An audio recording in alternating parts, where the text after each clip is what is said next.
네, 안녕하세요. 7월 4일 토요일 새벽 기도회 시작하겠습니다. 기도드리겠습니다.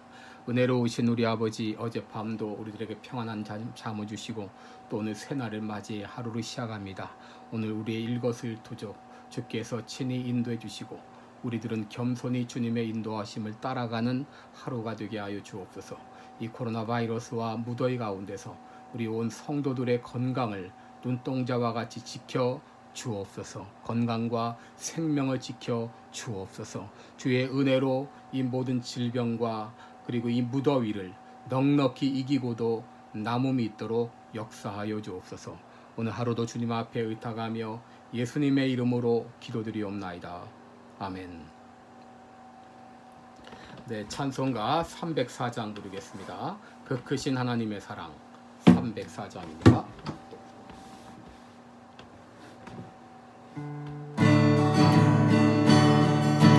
크신 하나님의 사랑 말로 다 영영 못하네. 저 높은 별을 넘어 이 낮고 낮은 땅 위에 죄범한 영혼 구하려 그 아들 보내사 왕옥제로 삼으시고 죄 용서하셨네. 하나님 크신 사랑은 증량다 못하네.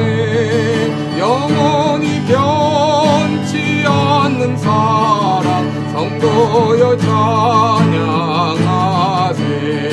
외로운 시절 지나가고 땅 위에 영화쇠할 때 믿지 않던 영혼들은 큰 소리 외쳐 울어도 주 믿는 성도들에게 큰 사랑 베푸사 우리의 죄 사했으니 은혜 잊을까. 하나님 크신 사랑은 증량다 못하네. 영원히 변치 않는 사랑 성도여 찬양하세. 하늘을 두루마리 삼고 바다를 먹물 삼아도 한없는 하나님의 사랑 다 위로 갈 수 없겠네. 하나님의 크신 사랑 그 어찌 닿았을까. 저 하늘 높이 쌓아도 채우지 못하리. 하나님 크신 사랑은 증량다 못하네. 영원히 변치 않는 사랑 성도여 찬양하세.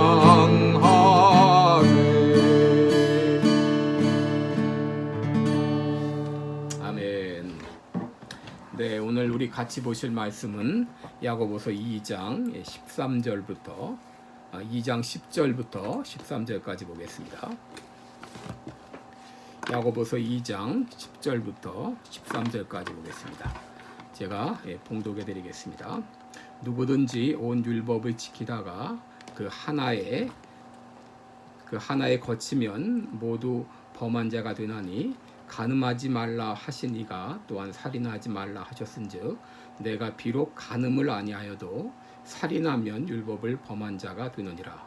너희는 자유의 율법대로 심판받을 자처럼 말도 하고 행하기도 하라. 긍휼을 행하지 아니하는 자에게는 긍휼 없는 심판이 있으리라. 긍휼은 심판을 이기고 자랑하느니라. 아멘. 네, 우리 오늘은 자유의 율법대로 심판받을 자처럼 이런 제목으로 함께 말씀을 나누겠습니다. 여러분 13절 말씀 보게 되면 긍휼을 행하지 아니하는 자에게는 긍휼 없는 심판이 있으리요. 긍휼은 심판을 이기고 자랑하느니라. 이런 말씀이 있습니다. 여러분, 여기 두 가지 종류의 사람이 있죠. 첫째는 긍휼 없는 심판을 받을 사람이요, 또 다른 한 사람은 심판을 이기고 자랑하는 사람입니다. 그렇다면 긍휼 없는 심판 받을 사람은 어떤 사람이고, 심판을 이기고 자랑할 사람은 어떤 사람인가요? 여러분, 첫째로 긍휼 없는 심판 받을 사람은 자신을 의롭다고 생각하고 다른 사람을 율법의 잣대로 판단하는 사람입니다. 여러분, 10절을 보시면 누구든지 온 율법을 지키다가 그 하나를 범하면 모두 범한 자가 되나니 간음하지 말라 하시니가 또한 살인하지 말라 하셨은즉 내가 비록 간음하지 아니하여도 살인하면 율법을 범한 자가 되느니라 그랬습니다. 여러분, 율법의 이 판단이라고 하는 것은 수천 가지의 그 율법의 조항을 하나도 빠짐없이 모두 지켜야 의롭다함을 받게 됩니다. 더구나 겉으로만이 아니라 마음의 생각으로까지 죄를 지어도 정죄를 받습니다. 여러분, 이것이 율법의 판단이요, 율법의 정죄입니다. 그런데 누가 율법 앞에 자신을 의롭다고 생각하고 다른 사람을 정죄할 수 있겠습니까? 바울은 로마서 2장 1절에서 유대인의 죄를 지적하면서 그러므로 남을 판단하는 사람아, 누구를 막론하고 내가 핑계하지 못할 것은 남을 판단하는 것으로 내가 너를 정죄함이니 판단하는 내가 같은 일을 행함이니라 라고 했습니다. 여러분, 이 구절의 의미는 무엇인가? 너희들이 다른 사람을 정죄하는 것을 보니까 내가 하고 있는 그 정죄가 너를 정죄하고 있구나. 내가 다른 사람을 향해 하고 있는 정죄가 너를 정죄하고 있구나. 네가 진정 의롭다고 하면서 왜 다른 사람을 정죄하는가? 그 정죄하는 것을 보니까 너도 내가 정죄하는 사람과 별 다를 바 없다. 그런 말이에요. 너도 똑같이 죄인이라고 하는 것입니다. 여러분, 이 사람들은 하나님의 긍휼하심을 받지 못했는데 왜 그렇습니까? 스스로 의인인 채 하면서 죄를 인정하지 않으니 이 긍휼하심을 받을 수가 없고, 긍휼하심을 받지 못하니 죄 용서함의 경험이 없고, 그러다 보니까 끊임없이 다른 사람들을 정죄하며 자기 의에 빠져 있는 것입니다. 여러분, 이런 사람들에게는 긍휼 없는 심판이 임합니다. 반면에 심판을 이기고 자랑하는 사람이 있습니다. 여러분, 이들은 하나님의 긍휼로 죄 용서함을 받고 심판을 이기고 사망에서 생명으로 옮겨간 사람들입니다. 여러분, 이 사람들은 하나님 앞에 자신의 죄를 인정하니 하나님께서 그들에게 긍휼을 베풀어 주시고, 그리고 우리가 져야 될 죄값을 예수 그리스도께서 대신 담당해 주심으로 의롭다 하심을 받은 사람들입니다. 이 사람들은 하나님의 은혜를 경험한 사람들입니다. 여러분, 한 번도 법을 어기지 않은 사람은 없습니다. 로마서 2장 13절에 있는 대로 오직 율법을 행하는 자라야 의롭다 하심을 얻으리니 그랬는데, 여러분, 모든 율법의 조항을 매 순간 한 번도 어김없이 지킨 사람이 있습니까? 그래야 의롭다함을 받는데 어느 누가 내가 하나님 앞에 죄 없다고 말할 수가 있을까요? 그런데 죄로 말미암아 마땅히 심판을 받아야 되지만 그 하나님의 심판을 이기는 긍휼이 있어요. 로마서 3장 21절 이하에 있는 대로 이제는 율법 외에 하나님의 한 의가 나타났으니 율법과 선지자들에게 증거를 받은 것이라. 곧 예수 그리스도를 말미암아 모든 믿는 자에게 미치는 하나님의 의인이 차별이 없느니라. 모든 사람이 죄를 범하였음에 하나님의 영광에 이르지 못하더니 그리스도 예수 안에 있는 속량으로 말미암아 하나님의 은혜로 값없이 의롭다함을 얻은 자 되었느니라. 여러분, 하나님은 의로우신 재판장이시죠? 죄를 지으면 죄 있다고 하고 죄가 없으면 죄 없다고 하십니다. 그런데 우리 모든 인간은 다 죄를 지었습니다. 그러므로 너 죄 있다고 이제 정죄하고 그 형벌을 받게 해야 됩니다. 의로우신 재판장이라면. 그런데 사랑의 하나님은 그 우리의 죄값을 우리가 지도록 하지 않으셨어요. 우리가 지은 죄값대로 우리는 형벌을 받아야 되지만 우리가 받아야 될 형벌을 아무 죄 없으신 의로우신 예수 그리스도께서 십자가에서 내가 당해야 될 죄값을 대신 치르게 하시고 그 공로로 우리를 의롭다고 하신 거예요. 나는 의롭지 않지만 의로우신 예수님께서 십자가에서 나의 모든 죄값을 담당해 주심을 믿을 때 그를 통해서 그 공로를 통해서 하나님은 나를 의롭다고 하십니다. 이것이 바로 심판을 이기고 자랑하게 하시는 거예요. 로마서 4장 4절과 5절을 보게 되면 일하는 자에게는 그 삭시 은혜로 여겨지지 아니하고 보수로 여겨지거니와 이를 아니할지라도 경건하지 아니한 자를 의롭다 하시는 이를 믿는 자에게는 그의 믿음을 의로 여긴다 그랬습니다. 여러분, 행함으로 나의 행위로 구원 얻고자 하는 사람은 내가 일하고 일한 대가를 받는 사람과 같습니다. 그 사람들은 삭슬 받아도 감사한 마음이 없습니다. 자신이 일한 대가라고 생각합니다. 그러나 일을 하지 않았는데도 삭슬 받는 사람은 삭슬 받을 때 감사합니다. 왜? 일을 하지 못했는데 삭슬 주니까요. 여러분, 우리는 일을 하지 못했지만 삭슬 받은 품꾼과 같습니다. 우리 하나님은 일을 하지 않은 품꾼에게 품삯을 주시는 그 주인과도 같아요. 로마서 4장 6절 이하에 보게 되면 일한 것이 없이 하나님께 의로 여기심을 받는 사람의 복에 대하여 다윗이 말한 바 불법이 사함을 받고 죄가 가려짐을 받는 사람들은 복이 있고 주께서 그 죄를 인정하지 아니하실 사람은 복이 있도다 함과 같으니라 그랬어요. 우리들은 일한 것이 없이 품삯을 받는 품꾼과 같아요. 우리는 죄를 짓고 죄 형벌을 치러야 되지만 예수님께서 내가 받은 형벌을 대신 치러주심을 믿고 믿을 때 하나님은 그 믿음을 의로 여기신 것이죠. 누가복음 18장을 보게 되면 예수님께서 기도하는 그 바리새인과 세리의 비유를 들어주셨는데요. 여러분, 바리새인은 그때 어떻게 기도했나요? 바리새인은 서서 따로 기도하여 가로되 나는 다른 사람들 곧 토색, 불의, 간음을 하는 자들과 같이 아니하고 이 세리와도 같이 아니함을 감사나이다 하면서 기도했습니다. 여러분, 그는 하나님 앞에 기도하면서도 자신의 의를 드러내고 옆에 있는 세리와 비교하며 기도했어요.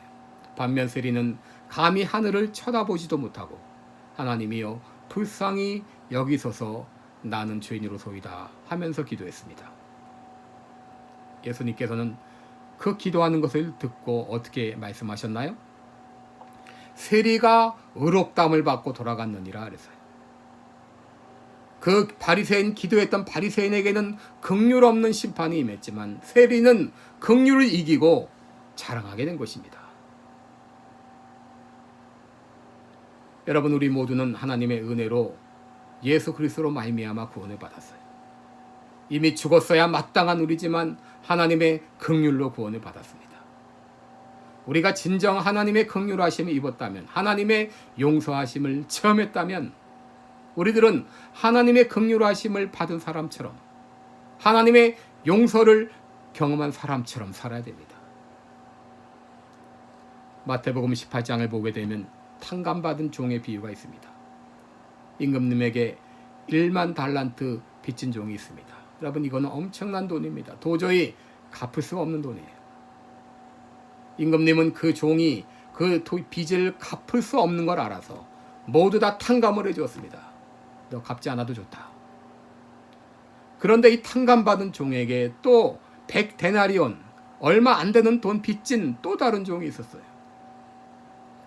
그런데 1만 달란트 탕감받은 이 종은 자신에게 100데나리온 빚진 종을 용서하지 못하고 그 종을 옥에 가두었다는 그런 이야기가 있지 않습니까?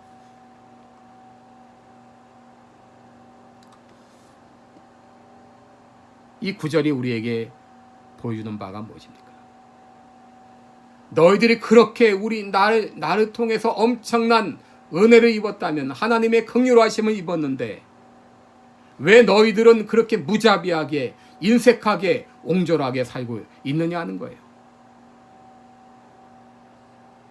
진정 너희가 용서 받았느냐? 하나님의 긍휼하심을 경험했느냐? 하나님의 긍휼하심을 입었느냐? 그렇다면 그 사랑 그 무엇으로 다 갚겠습니까? 내게 잘못한 사람, 죄를 지은 모든 사람의 죄를 다 용서하고 또 용서하고 용서해도 하나님께 용서받은 거에는 피할 수가 없는 것이죠. 너희가 진정 용서를 받았느냐?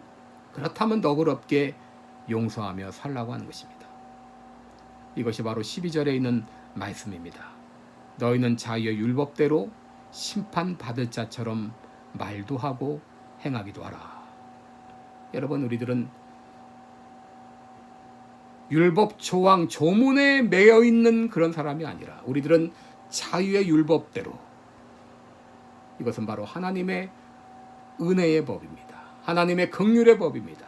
자유의 율법대로 심판받을 자처럼 말도 하고 행하기도 하라. 이것이 진정 하나님의 긍휼하심을 입은 사람들의 참 모습이라고 할 수 있을 것입니다. 기도하겠습니다.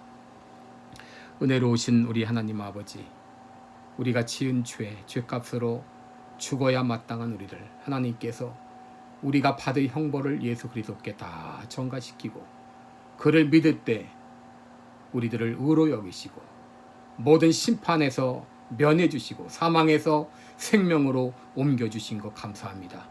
우리는 이 엄청난 은혜를 받았습니다. 하나님의 엄청난 긍휼하심을 입었습니다. 이제 하나님의 은혜를 받은 사람처럼, 하나님의 긍휼을 입은 사람들처럼 우리에게 어떤 죄를 지었더라도, 어떤 잘못을 했을지라도 하나님이 그리스도 안에서 우리를 용서하신 것 같이 우리도 용서하며 살게 하여 주시옵소서.